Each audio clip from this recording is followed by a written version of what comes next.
responsible AI is very important, but there's some another demand to collaborate across all the neighboring countries from the regional perspective to maximize the impact or some scale, make some scale of economy of scales to bring some more efficiency in the AI development.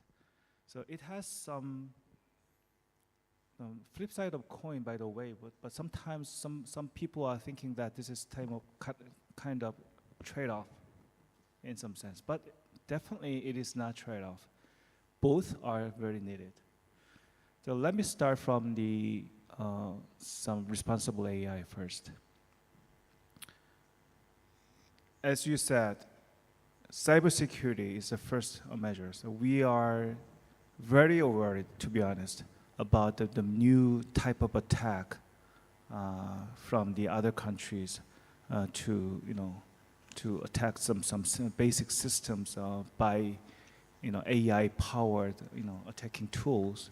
So it is really needs to the regional countries, some markets very closely share the data set of the attacks and find some very collaborative protection mechanisms.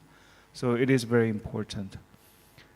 On top of that, some data protection law and privacy is also another critical. One of the reasons regarding AI, why it is needed, not only for protecting the privacy of your people, but also having some more data set from outside of the country, you need to find very robust and concrete data protection mechanisms. Unless you have the very secure data protection mechanism, no other country wants to share their data with you. So this is the very base ground to have some clustered approach of the computing power across many countries. Because let's think about this. Even if you want to store your data in other countries, the country who hosting the data or my own data, unless they have some secure protections, how can I store my data to the other countries? So from the data transfer and data sharing point of view, data protections and security is a really crucial part for the regional collaborations. On the other hand, let's focus more about the regional approach. What is needed? What can make more, and better economy of scales? First of all, data center. Everyone is talking about the data center. Definitely data center can be the one concrete agenda we can talk about. There are so many reasons. Number one, it requires a lot of energy, as you know. So we already experienced the importance of energy this afternoon, but not every country cannot provide such huge amount of energy source and power, electricity to the data center, unfortunately. So we need to find some really good hosting region and countries so that we can find some better and sustainable and very reliable energy sources so that the data center can really be running effectively and smoothly. On the other hand, so from the data protection and cybersecurity point of view, it is really important to one concrete, very strong, protected data center across the region is very important. If we can have very multiple, so many data centers across everywhere, it is really hard to protect the data. So in this regard, I would say the data center collaboration from the region will be a very crucial part. But it has a lot of issues and a lot of, the concerns that can be raised by many others. But definitely, I believe from the public policy point of view, we can make some solutions. On the other hand, then what else the government and public sector can do for this development of data center and computing power? What really government can do is creating data demand. Actually, data center operations and cloud service operation can be done by private sectors. So maybe we can support any private operator or data center operator decide to set their data center in certain countries and in the region. We can support that. But what we really need to think about is how government can play a very significant role. That is the demand creation, the data demands. How government can really manage their own data, in what way and where. So in this regards, I really want to support to find some real good data governance mechanism in our client countries. Amazing, thank you so much. So just to quickly recap, you talked about the importance of cybersecurity because there are new types of attacks, and I think I read sometime last year that the US is looking for 500,000 cybersecurity professionals to fill this gap for demand for cybersecurity professionals. I think it kind of aligns to Mr. Mohamed's point about the gap, which is 400,000 people, 400,000 jobs, but the number of people looking for jobs as well. And then, you also talked about the importance of data protection mechanisms. And then if these are not available, it'll be hard for countries to share their data and collaborate. And then also the importance of data sectors needed to fuel economies of scales as well. And there seems to be a recurring theme about energy during today's panels as well. So the importance of renewable energy, and it seems like those are prime investment sector opportunities as well. So thank you so much, for sharing this. So we are going to transition to 4 additional esteemed speakers in front of us who would also add to this conversation. So I would introduce them first, then we can jump into further discussions. So first, we have His Excellency Ibrahim Khalil Konate, who serves as the Minister of Transition, Digitalization, and Digital Transformation at the Republic of Côte d'Ivoire. Next, we have Dr. Dalia Khalifa, who serves as the Regional Director for Central Africa and Anglophone West Africa at the International Finance Corporation, which is the IFC. Third, we have Madam Selina Lee, who serves as a co-founder and CEO of the data science and AI platform Zindi, a platform that a lot of our students benefit from, by the way. And then joining virtually, we have Her Excellency Dr. Aminata Zerbo, who serves as the Minister of Digital Transition, Posts, and Electronic Communications at Burkina Faso. We look forward to your powerful contributions to the discussions today. So I'm going to start off with Her Excellency Dr. Aminata Zerbo online. So the initial question is, Burkina Faso is advancing on several fronts of its digital transformation agenda. From your perspective, how can AI accelerate the adoption of digital and prepare Burkinabe to fully participate in the new economy?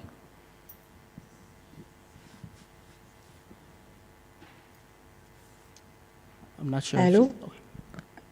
Hello. Yes, you're audible. Monsieur le modérateur, est-ce que vous me recevez? Yes, can hear you, please. OK, thanks a lot. Donc, c'est un plaisir d'être avec vous et de prendre part à ce panel. Je tiens à saluer la tenue de ce mini-sommet qui nous permet de parler d'une thématique urgente pour notre continent, comment mobiliser l'immense potentiel de l'IA pour le développement de nos États.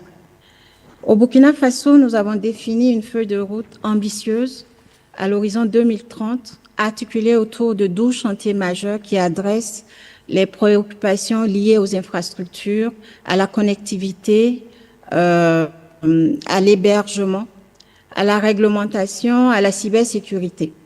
Je pense que les précédents intervenants depuis ce matin ont examiné en détail ces points et ont aussi fait des propositions concrètes sur comment nous pouvons et devons urgemment avancer sur ces points.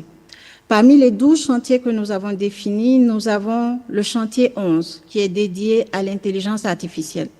Ceci est un engagement fort de la part du gouvernement pour garantir que le pays puisse tirer pleinement avantage de cette révolution technologique qui est en cours. Donc, pour répondre à la question, je voudrais articuler ma réponse autour de 3 dimensions, en plus des piliers traditionnels dont je viens de parler. Donc, la première dimension, c'est l'IA comme facteur d'inclusion. L'inclusion en Afrique, au-delà du manque d'infrastructures, va au-delà du manque d'infrastructures. Nous avons des barrières invisibles telles que la langue, la complexité des interfaces et le manque de confiance qui excluent une bonne partie de nos populations du monde du numérique. L'intelligence artificielle, grâce au traitement automatique des langues et aux interfaces conversationnelles que nous avons engagées, peut nous permettre aujourd'hui d'avoir des services accessibles dans les langues que nos concitoyens maîtrisent et peuvent utiliser pour justement accéder à ces services-là. Aujourd'hui, nous avons des modèles de traduction, de transcription et de synthèse vocale du moré vers le français et vice-versa. Et le moré, c'est l'une des langues les plus parlées au Burkina Faso. Et ces outils IA nous permettent en tout cas déjà de faire la différence et de contribuer à une meilleure inclusion de nos populations dans le monde du numérique. La deuxième dimension concerne les compétences. Je pense qu'on en a longuement parlé aussi. Mais l'Afrique aujourd'hui ne peut se contenter d'être un simple consommateur. L'Afrique ne peut se permettre de rater cette nouvelle révolution. Notre engagement, c'est de former une génération capable non seulement d'utiliser l'IA, mais surtout de la concevoir et de l'adapter pour résoudre nos défis spécifiques à travers des programmes ambitieux. Donc, nous remercions nos partenaires tels que la Banque Mondiale qui nous accompagnent dans la réalisation justement de ce type de programme pour pouvoir créer des talents locaux qui nous permettent d'aller vers une véritable souveraineté numérique. La troisième dimension, c'est de mettre l'IA au service de nos priorités. Je pense que ça a été dit, il ne faut pas utiliser des outils ou utiliser des stratégies qui ont été pensées sous d'autres cieux, mais il faut pouvoir nous-mêmes avoir nos propres stratégies et concevoir des outils qui répondent à des défis réels et qui sont adaptés à nos réalités. Donc aujourd'hui, l'Afrique n'a pas besoin d'IA cosmétique ou d'outils pilotes pour des démonstrations, mais nous avons besoin d'applications concrètes qui résolvent nos défis réels. Donc, pour un impact mesurable et des quick wins, nous avons identifié plutôt plusieurs domaines prioritaires dans la gouvernance pour optimiser la gestion des ressources et lutter plus efficacement contre la corruption, la santé publique avec le Centre d'intelligence sanitaire en construction, l'agriculture pour booster la productivité, la cybersécurité et enfin aussi l'optimisation de nos réseaux de télécommunications pour améliorer la qualité de service. Donc, ça a été dit, j'aimerais le redire, l'intelligence artificielle est une opportunité historique pour l'Afrique, mais une opportunité qui ne se concrétisera que si nous l'abordons avec 3 principes directeurs. Lucidité, reconnaître que l'IA exige des investissements et une gouvernance appropriée. Et je pense que ce genre de plateforme, comme nous l'avons dit, doit nous permettre de mobiliser tous les fonds nécessaires à une intégration responsable de l'IA afin de pouvoir en tirer les bénéfices pour le développement de nos pays.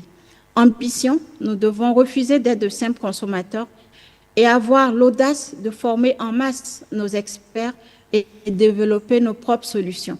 Et je pense que la collaboration entre nos pays peut nous aider également à atteindre et réaliser cette ambition. Le troisième principe directeur, c'est le pragmatisme. concentrer nos efforts sur des applications concrètes qui résolvent ces défis et qui soient adaptées à nos réalités. Et je suis convaincue, avec tous les pays que nous avons autour de cette plateforme qui participe à ce mini-sommet, que notre détermination, accompagnée d'une intelligence artificielle bien maîtrisée et alignée sur nos priorités, nous permettront en tout cas de ne pas rater cette révolution et de nous assurer que nos populations, notamment les Burkinabés, puissent pleinement prendre part à l'économie numérique mondiale. Je vous remercie. Amazing. Merci. Thank you. So, what I hear you saying is that AI can be used as a tool for inclusion. There are currently invisible barriers, trust, etc., and that's the reason why most people don't use AI. And we also need to build solutions that are adapted to our local realities, which aligns with some of the things we've also discussed here today.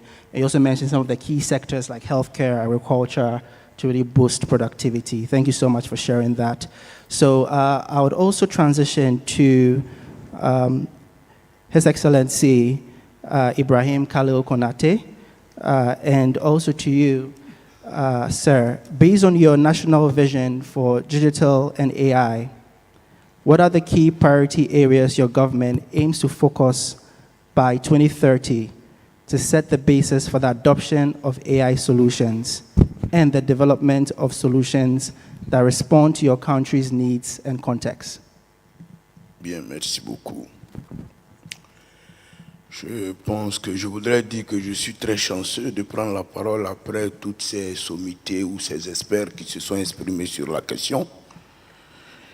Je voudrais commencer par remercier la Banque mondiale et le gouvernement du Bénin qui nous donne l'opportunité de nous exprimer sur ces questions qui tracent les perspectives de notre continent en lien avec cette nouvelle technologie qui est l'intelligence artificielle.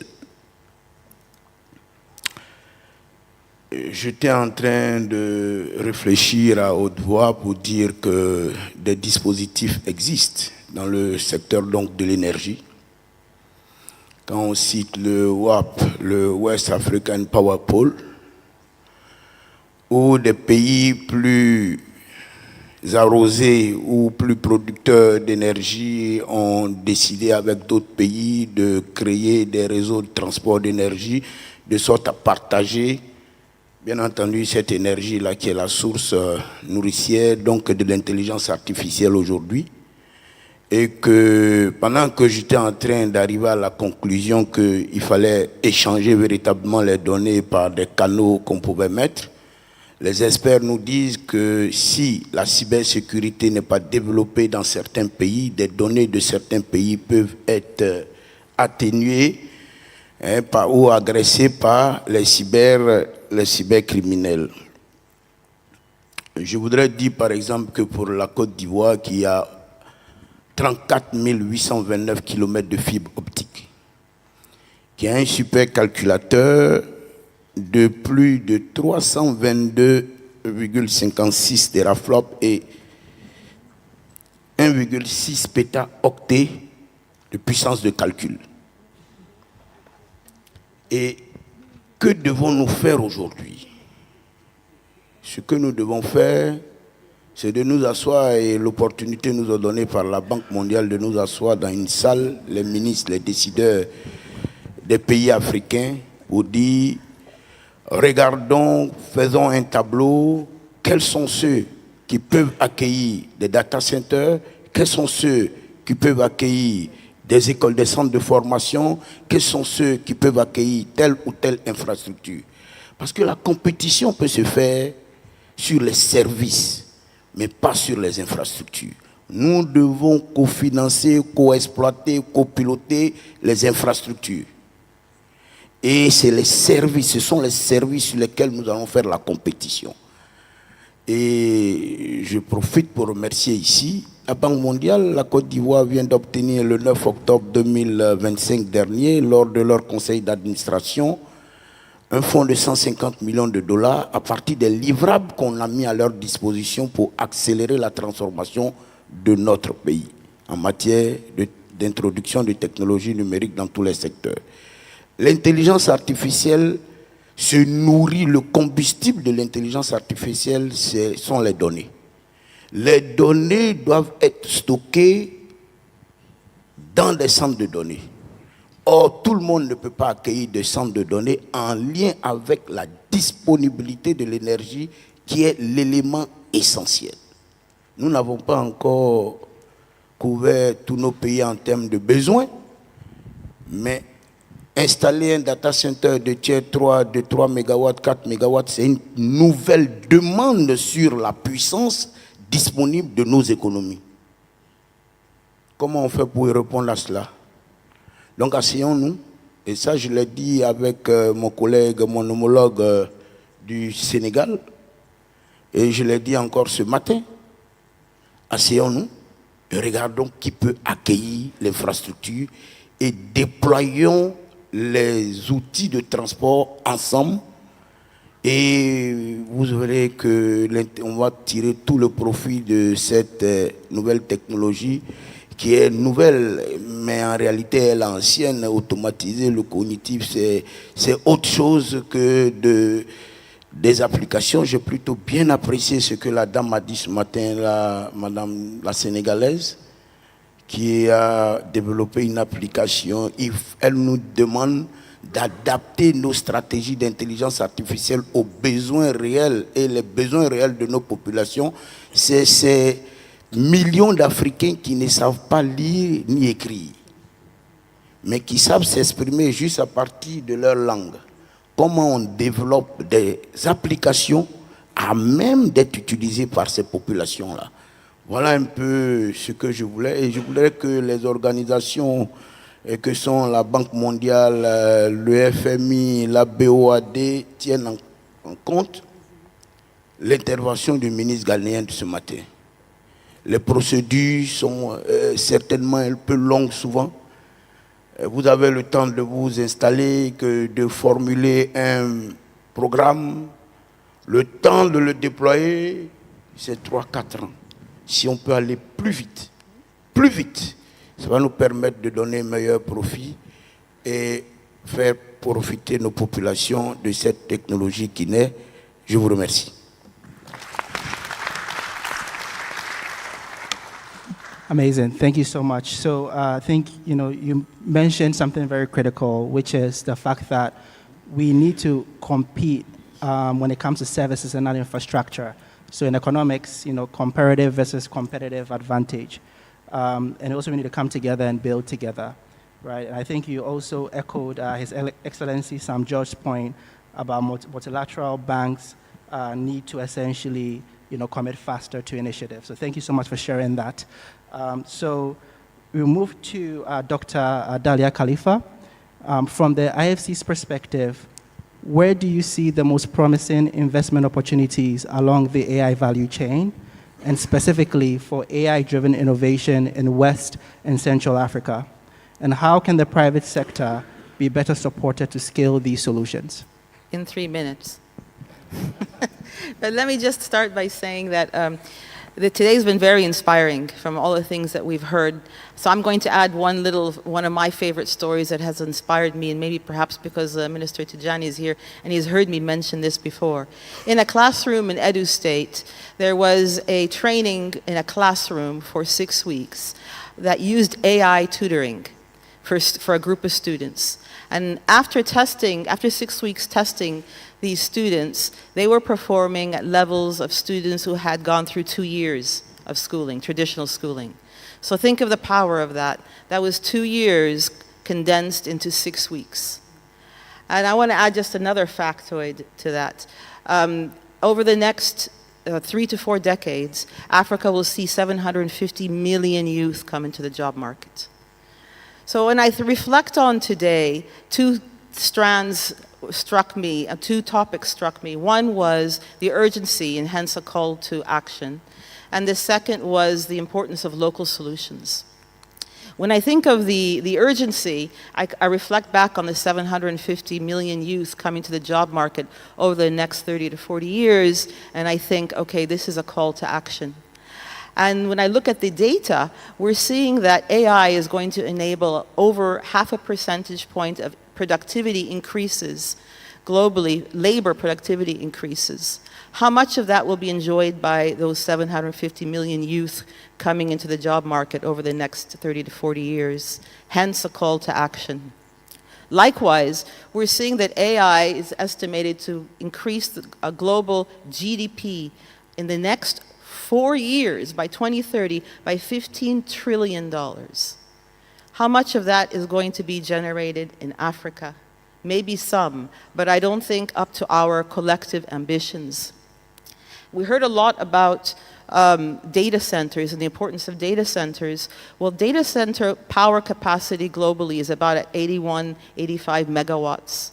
And by 2030, it's expected to exceed 220. In Africa, it's going to go from 1.5 to 4.5. That's 2% of global capacity. Hence, a call for action. I heard, Sagbu, you talked about the role of the private sector, and I think this is where the role of the private sector is critical. So government has a role, of course. All of the stakeholders we've heard here have an important role. But it's the private sector that is going to help us meet our ambitions. It is the private sector that is growing global data center capacities. It is the private sector that is bringing all of these tech solutions. Just look around the room. How much of you are on the stage? How much have we heard from you today?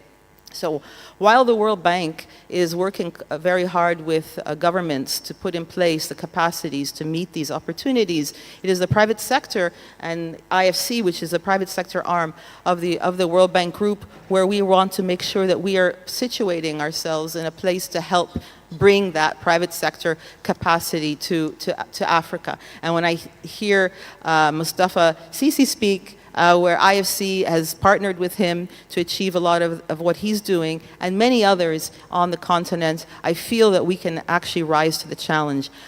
We heard a lot about the infrastructure that's needed. IFC has invested over the past 10 years $6 billion in infrastructure, in data centers, and in important digital infrastructure, not to mention the importance of energy, which is an additional over about $10 billion. We've also invested about $1 billion in the entrepreneurs that are creating the solutions today. So the second strand that I heard a lot of that was very important is the importance of local solutions. And it is those local solutions that are meeting the local needs through local solutions and taking those local solutions global. And I see a lot of that in the room today, and I talk, and I think about what IFC has done with local solutions for providers. We heard about Cara Health, but there's also Raxio Group, MoneyPoint, WIOC, Liquid Intelligent Technologies. The list goes on and on and on. In fact, there's about 370 venture capital firms and private equity funds that we've worked with, and over 3,500 companies that we work directly with through equity and debt financing. So we are here for that reason, and we hope to be able to be part of the solution. Amazing. Thank you so much. So just to recap, you had mentioned about 750 million youth are coming to the job market in the next 2 decades, which for me, it's a large number, right? Once you think about it, and how. Can I just add one thing? Yes.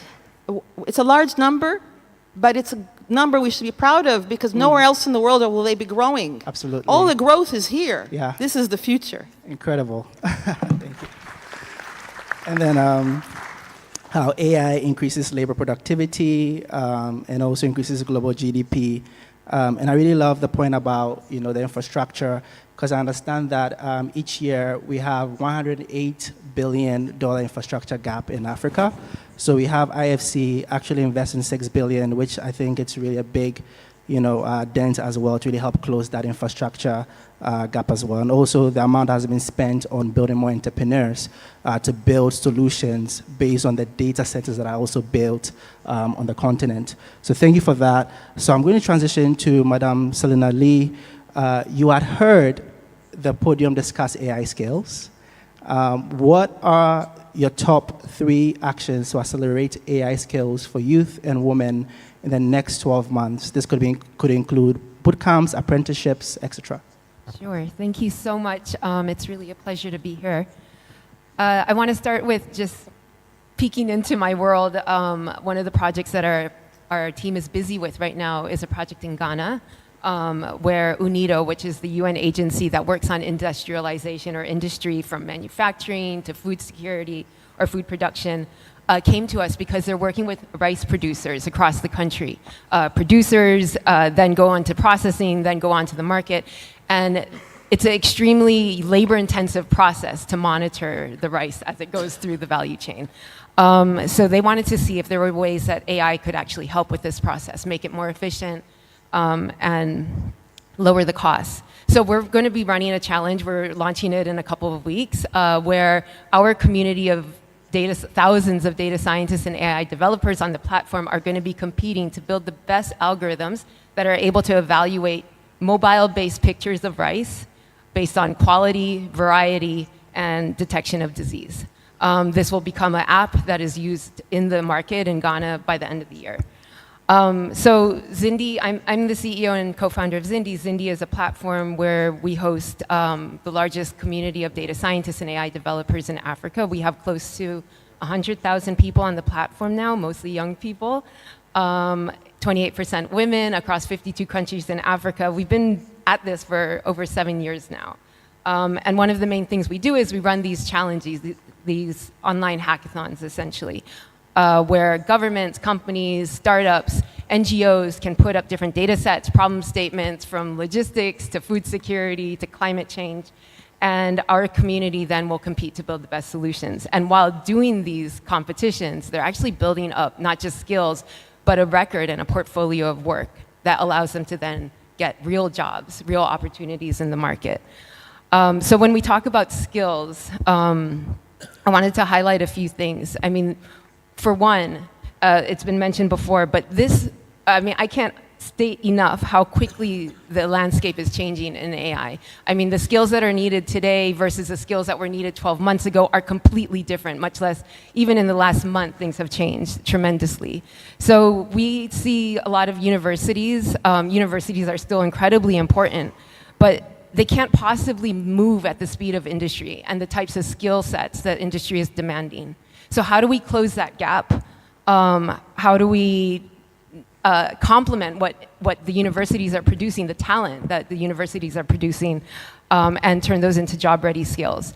Secondly, we also have to always think about how this relates to jobs, how any skilling opportunity or skilling, you can do boot camps all day, you can do courses all day, but it has to relate back to real job opportunities. We're really excited that we found that 1 in 5 people on Zindi are getting jobs because of the skills and the experience that they're getting on the platform. And then third, as my colleague mentioned, Africa has the fastest growing working age population in the world, but youth unemployment remains extremely high. In South Africa, where I was living, unemployment among young people with degrees is actually higher than people without degrees. So how do we need to fill there's a huge gap that needs to be filled. Doing it 100 by 100 kids is not enough. Our goal at Zindi is to get to 1 million young people on our platform skilled. So finally, I just wanted to highlight that there's users, there's builders of AI when we talk about AI skills. The way that we're going to ensure that people, whether they're farmers, producers, manufacturers, are able to use AI is by making sure that the builders of those solutions are local, understand the context, understand the opportunities, and are building AI solutions that actually have an impact on the ground. So we need to think about AI skills for both the builders as well as the users of AI products. And finally, I just say that I've had the honor of meeting some of the most talented, innovative, creative, driven young people in the world. And they're there on Zindi, they're here on the continent. I think that our job, all of our jobs, is to make sure that we're creating those pathways into those opportunities that they deserve at scale and with urgency. Amazing, amazing. I think what you're doing is really incredible, and I love the fact that it's scalable, right, to talent development. And to, just quickly recap, you mentioned, people are competing to build the best algorithms. But it's also important to clarify that or to add that there are also incentives, right? Once they also win these competitions as well, which is really cool. And then the builder of these solutions are local, which means that we are getting more localized solutions. Unfortunately, though, we won't be able to open up for Q&A because of time. I think I just had one job to moderate time, and I probably failed at it, so forgive me. But I'm sure that you'll be able to ask questions afterwards. But I think this has been a really good conversation. What's very fascinating here is that there's been a lot of mention about renewable energy, data centers. And I think for me, what I'm thinking about is where does the blue-collar workforce fit in as well? So electricians who work on these centers and things of that nature. I'm also hearing the importance of collaboration. What's very interesting is that I spent a lot of time speaking to entrepreneurs across the continent, and there's just one singular theme that cuts across most successful entrepreneurs, which is the belief that African problems will be solved by Africans. It's that simple belief, right? And I think that what this panel did for me is to really help cement the idea that we also need to talk to each other. The more we actually have conversations, magic happens. So let me conclude, with a proverb I saw online recently, which was that a person who chases 2 rabbits goes hungry. A wise person grows carrots. And for me, what I got from that was the importance of building platforms. So I hope that we can all come together to build the platforms and infrastructure required to develop the necessary AI capabilities in West and Central Africa. Thank you so much.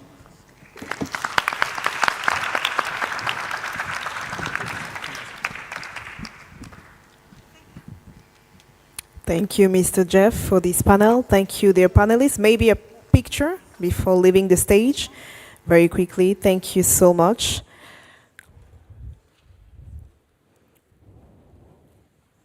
Alors, vu que nous sommes légèrement en retard sur le panel, nous n'avons pas pu prendre de questions, mais merci à toutes les personnes qui ont posé leurs questions en ligne. Nous remercions encore une fois tous les jeunes entrepreneurs qui sont intervenus donc en ligne dans le groupe chat pour leurs questions, et je suis sûre que les experts apporteront des réponses. Alors,